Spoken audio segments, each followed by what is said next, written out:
Congressman, I want to ask you about the Strait of Hormuz. In all your briefings, was there talk at all of ships, American destroyers? Because what seems, A, do you think we can regain control of the Strait of Hormuz if we put some ground troops along the Iranian coastline? And B, is there a movement of destroyers and these escort ships that would be needed to start reopening it? Or are European countries sending them? I just don't see any reporting of that most basic thing. This is yet another thing that has not been thought out with the degree of sophistication that it needs to be. Okay, how are you going to protect the Strait of Hormuz? Let's say you put a bunch of escorts in there. Answer your question, no. Nothing seems to have been moved to really sort of get there. But let's say we did. Let's say that France and Great Britain never said, okay, we're all in, Mr. President. How do we do this? You can't really do it because what you have to be able to do for commercial shipping is you don't have to be able to protect them. You have to be able to guarantee that they're going to get through without being shot at. And you cannot guarantee that because it's just not that hard to have a drone or a mine or a suicide ship. And if you go to the commercial shipping people, and this is the conversation, okay, we can protect you. Can you guarantee that? Kind of, but not 100%. I'm going to say we're out. Okay? It's the same thing that's happening in the Red Sea. The Houthis have stopped shooting because of Operation Rough Rider a year ago, but no commercial traffic has not significantly increased through the Red Sea because nobody wants to be the first commercial ship when the Houthis change their mind. They're still there. They still threaten it. Iran is still there. They still threaten it. You can't send ships. You have to change Iran's intentions. And that is much, much harder, and we've actually been pushing it in the other direction. So, Adam, it sounds like there is no leaving Iran, leaving the area until we have a negotiated deal with the Iranians. Is that where we are? We're not going to be, and this is why Trump is so clueless. Trump only has one move, and that basically, I'll clean this up a little bit for the purpose of the television. He comes in, he punches you in the face, gets you to submit, and then gets what he wants. That's the move he's got. Well, he came in, he punched Iran in the face. They looked back at him and said, we're still here. What's his move now? Well, his move is he's got to get to some kind of negotiated settlement. Now, look, and who knows? I mean, maybe a week from now, Iran wakes up and says, uncle. Yeah, I mean, the future is notoriously hard to predict, but it certainly doesn't seem likely.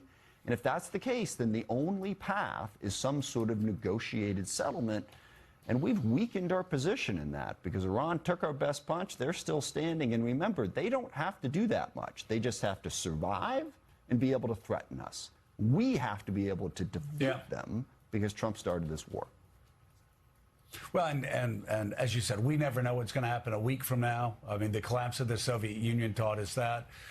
So who knows? Maybe tomorrow, maybe next week, maybe 2 weeks from now, they throw their hands up, say we can't do it. We don't know right now.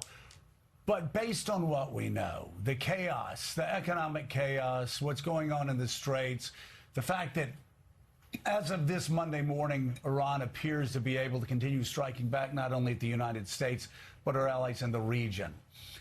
I want you, just for argument's sake, we will say the president was wrong in the way he built up to this war. He was wrong in the way he prepared for the war.